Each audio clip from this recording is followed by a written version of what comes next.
Hello and welcome to the Freelancers Coffee Break podcast. I'm your host Ali, and with my co-host Mehmet, we try to talk about freelancing and everything you can know about it, everything we know about it. We try to give you some value in this podcast. So, Mehmet, how are you? Very well. We are about to end the year. It's December 28th, the time we are recording this. So a couple of days left to end 2023. Yes, sir. I was watching one of the solo episodes you did, and it was funny at the very beginning. You go like, "Oh, like I don't know how I came up with this really hard to say name for this podcast, but and I thought and I regret it, but yeah, it is what it is." So it was funny, yeah, that you were like honest about it right Yeah. there. And when I have the episodes without you, they don't last long. It's under 10 minutes usually because Yeah, yeah, when but you just talk by yourself, you yeah, cannot, continue and discuss something. yeah, You just say what you say and you end it up. exactly. That's good though because it's like information to the point. So yeah, there's a lot of value there, I think, because I think it's like it's also very a sustainable model, Mehmet, for any content creator. Maybe we should talk about that. We should talk about creating content for your freelancing business and or how you should use your content or should you produce any content. What do you think? Okay, we can discuss that. No problem there. But before we move to our subject, how was your 2023 overall? Uh, it was a roller coaster as always, but yeah, I mean, it just worked out somehow. So I survived it. At least I can say that, it was good. Like we had some growth, but of course, like there's always a chance that it might blow up. So, you just had to, Mm. yeah, we just worked hard and made it happen. It was Mm-hmm. good. Mm-hmm. It was a tough year though, at least for me, and there was a bit of decrease in this is my ninth year in freelancing, and first time after 8 years I had a bit of downturn, I would say, a drop in total revenues, which is not a very good sign, but probably it's because of the markets. It is absolutely it is because like people, especially in the US, like people are not spending as much money. So, especially in 23, they did not. So, Yeah, luckily, the figures in US, I read a bit about economics in US, and they say it's not recession. There had been a very small growth, so it's not recession, which is something good for us because I don't know what would happen if it was also a recession there. So we're a bit lucky, I would say. But global economy, especially war in Ukraine, I guess negatively affects the worldwide, especially the European side. yeah, exactly. It did affect the whole world. Like this is not only US, this is like affecting everybody. So, yeah, it's only normal, I think. I mean, what worked for me, my revenue has increased, but the money I was putting in my pocket has decreased. Your expenses increased as well. Yeah, and there's also the fact that in Turkey, especially, they did this thing with the currencies, and somehow they managed to keep dollar at bay. So that's where we started losing real money because like we could not sell for its value, and there was the crazy inflations all over the world. So yeah. Yeah, they are trying to control the exchange rate so that the inflation won't shoot up. But of course, it affects the ones who are exporting services and goods to outside of Turkey. So they are negatively affected. Yeah. The ones who are important are positively affected How are the ones who import are positively affected? because let's say you are importing iPhone, okay, or any electronic goods. If the exchange rate was not 30 liras per dollar, but 50 liras per dollar, what would it be the price? And then they wouldn't be able to sell anything in the interior market, internal markets. So the way you sell a dollar is cheaper in that period. The way someone buys something in dollars is cheaper for them. So therefore, if you're a guy who's like selling iPhones and importing them, when you import, you're just paying less dollars than you should in Turkish standards. Yeah. Yeah, and also you are able to sell that product in Turkey much easier. Even some, they'll say, okay, this is affordable. Let's think like if the Turkish lira suddenly drops down to $1 is 10 Turkish liras. I would just run to Apple Store. Oh, you will just do that. Yeah. Yeah. Good opportunity and there. Yeah. buy iPhones with Turkish lira. Yeah. I heard a story like that. Someone just tried to buy all the iPhones and they just wouldn't sell them. They were like, no, this is weird. Yeah. In fact, do you remember there was a time $1 was around 7 or 8 Turkish liras, and in one day it went up to 13 Turkish liras. I remember. And that day, Apple Store did not update it. And I called my wife. You see how much the iPhone is and how much Mm. an MacBook Air is, and I calculate because I make my living with dollars. I said, okay, I'm buying you a MacBook Air and I'm buying myself an iPhone 13, and I bought them. And in the afternoon, they shut down the website, the sales. Because But there were so many of you. yeah, because who had anything like that just rushed in, Yeah. and they shut down, but they fulfilled their orders. Whoever made that order, they realized it. Okay. Yeah, So you got that MacBook Air and an iPhone 13 yeah, that way. Okay. yeah. That's great. Let's go. So, should every freelancer have a content strategy? What do you think? Yeah. Like you need work to show. You need to show some work you've done. And, sometimes people tell me, oh, I don't have any like podcast material to work on. Can you send me some like interviews so I can just work on them? But like you can always go to YouTube and just download and edit something and use it as a piece, uh, as you explain. When you explain that like you just did this, that's even like kind of intimate and warm, welcoming to the client. So it shows you want to work. So that's like a way to start. But if you're like an advanced freelancer who has their own website and doing your own marketing in a way, Yeah, podcast can be a yeah, good then idea, yeah, absolutely, just start a podcast, right, Mehmet? but it's time consuming. And as you said, if you are advanced, that's a good strategy. But if you're a beginner, then not so much. For example, if I wasn't the beginner, I wouldn't think of starting podcast, but I would go through the social media. For example, for me, if there's anyone new or advanced, should go to LinkedIn, for example, create their profile, but besides writing something for themselves, start following other people, the podcast that you would dream to work for. I don't know. For example, I know the photographers I would like to work for, or agencies I would like to work for. uh, I know who they are. You can send them a connect request. So when you're like a starter, maybe just have some like research first.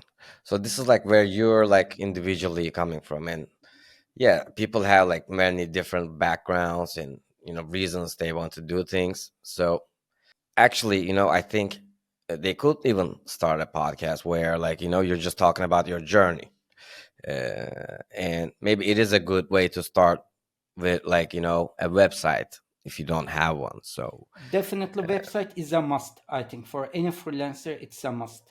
And yeah. also, one mistake I see is that some people, start their LinkedIn profile, start to, look for people who would they would like to work for and send a connection request. That's a big mistake for me because they don't know you, you don't know them. So you and I receive sometimes connection requests. I look at it, sometimes I accept it, sometimes I don't. The best thing is now, for example, LinkedIn has another option that says follow. Then when you follow him or her, you are able to see what he or she posts, and then you start making meaningful comments about whatever they post because you want to work for him.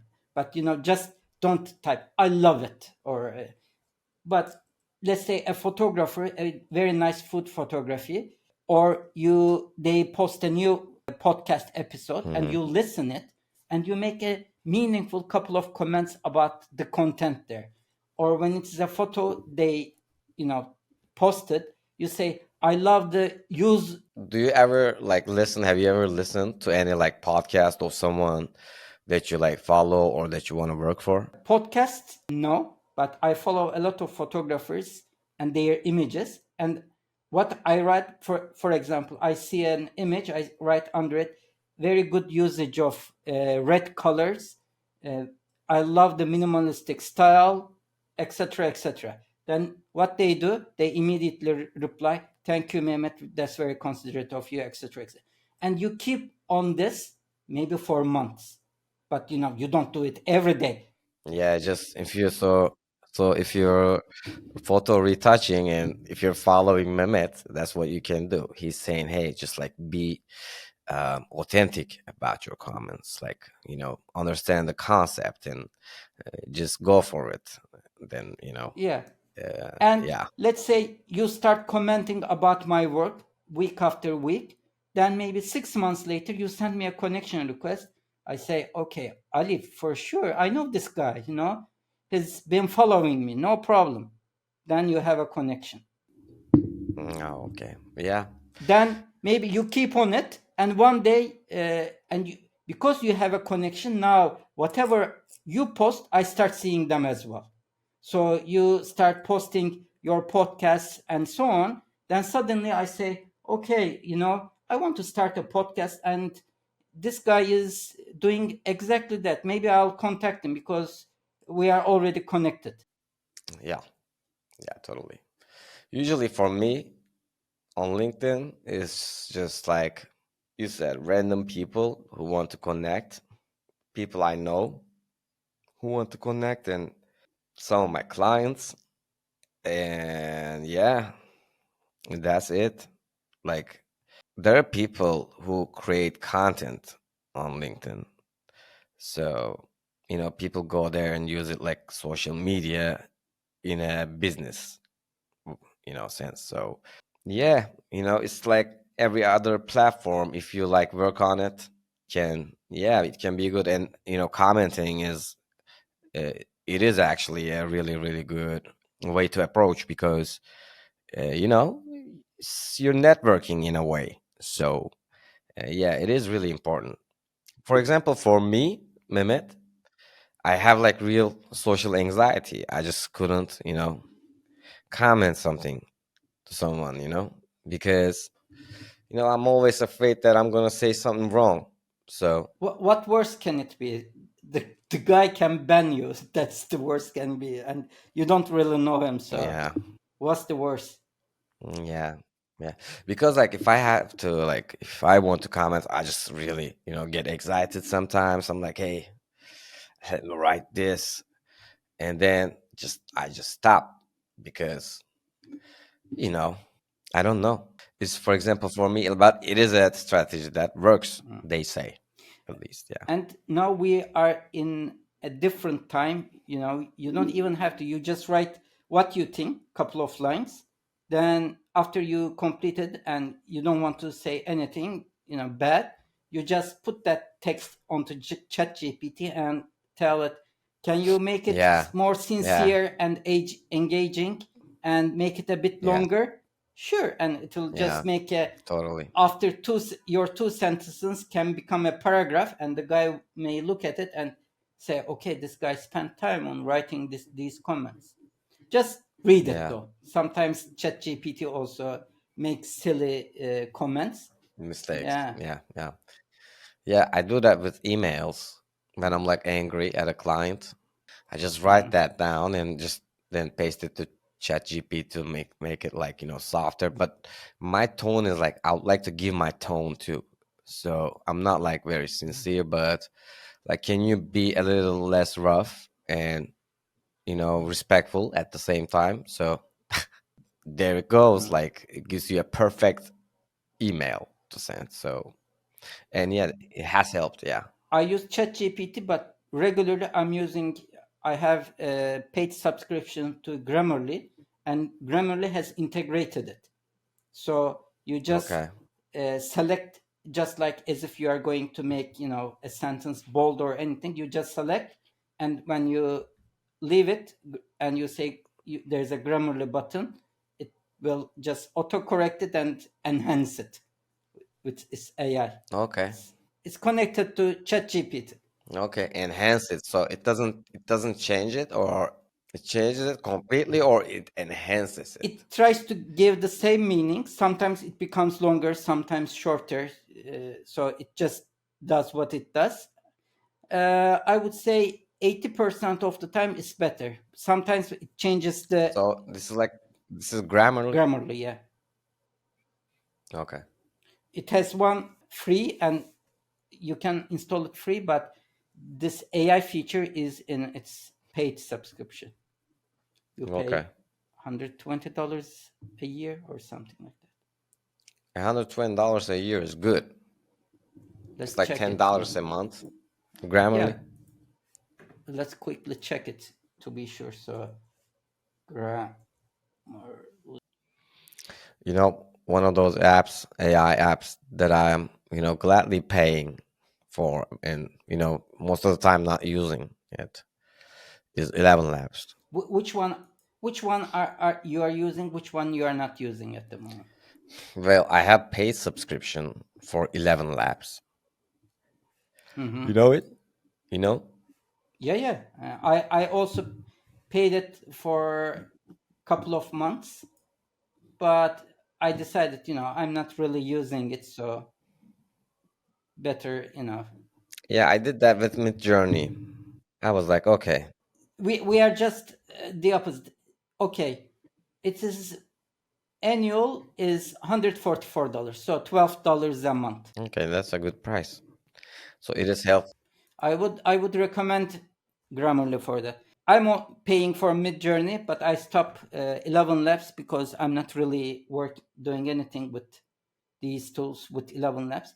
But for these tools, I think they are making a mistake. Everyone is going for subscription, and of course, I'm sure there are some people like Midjourney. I was able to fill out the whole subscription this month, so I had to pay extra to use further.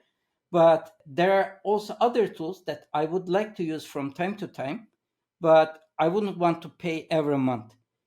For those, I wish they had like a credit system.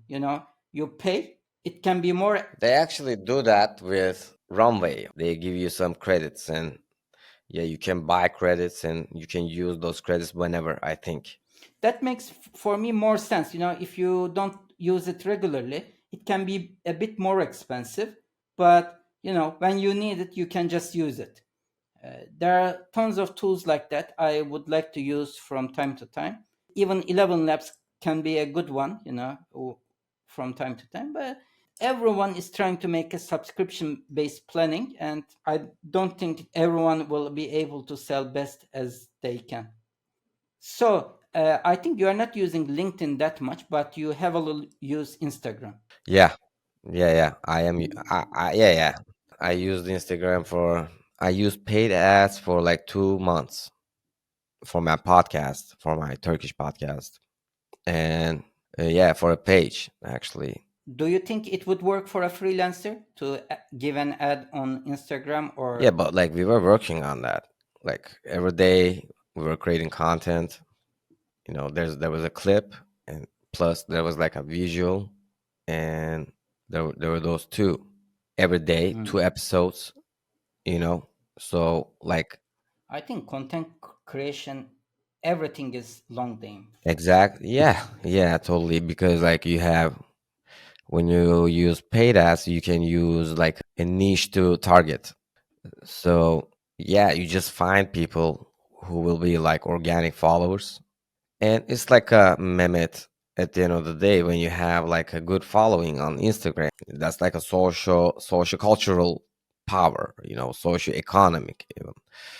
It shows that like in most cases at least that if you're like an artist or like a I don't know, you're photo retoucher talking about like photo retouching and you want to show your work, even that you can just like target people who are interested in that, and yeah, that just gives you followers. So it's like podcasting, it's like a long game.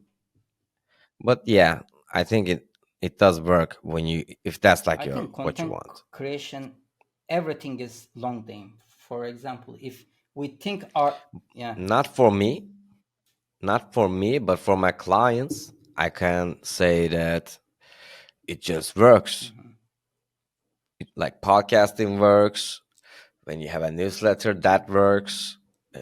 You have a course, and then like you can integrate all those things to whatever you're doing, and yeah, people do it successfully. So I'm not sure if they're like using paid ads or anything, but if you're selling some services and you're offering some value in return, then yeah, people just take that. So how you market it, like we can get into the niches, you know, we can talk about it. But yeah, I guess that's like another episode.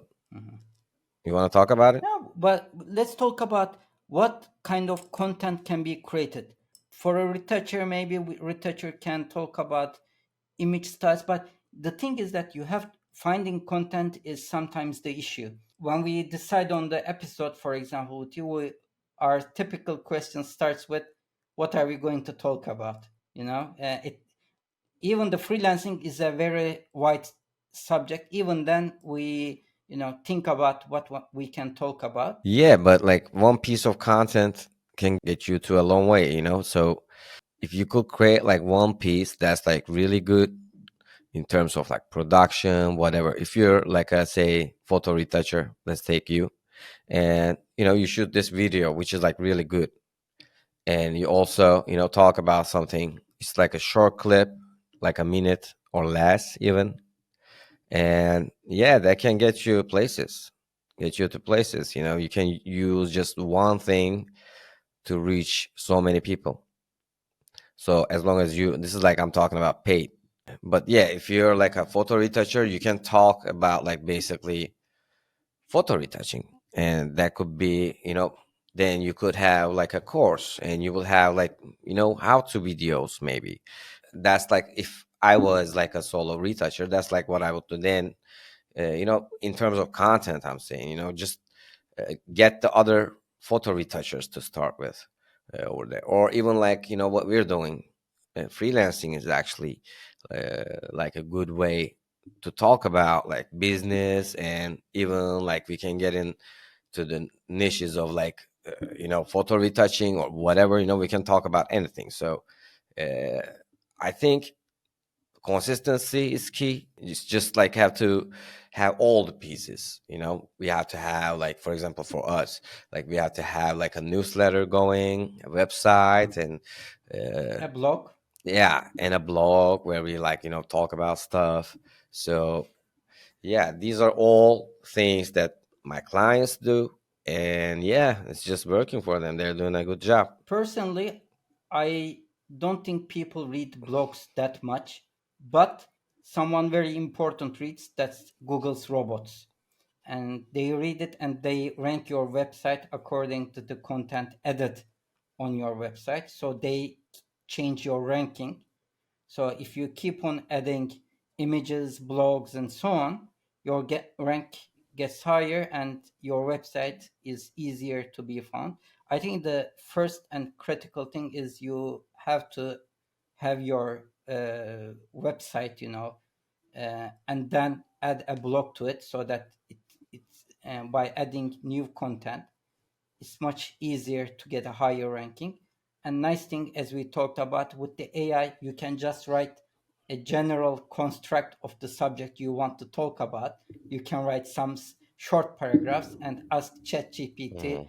to fill out the rest, and then you read it Yeah, through. but And yeah, for example, for SEO, I heard that like Google now detects it and it actually drops your SEO score. Like as you know, as far as if it can like understand what's the content there, then it can easily Mhm. detect if it's AI or not. And they have even like, How can Google understand a text is AI or not?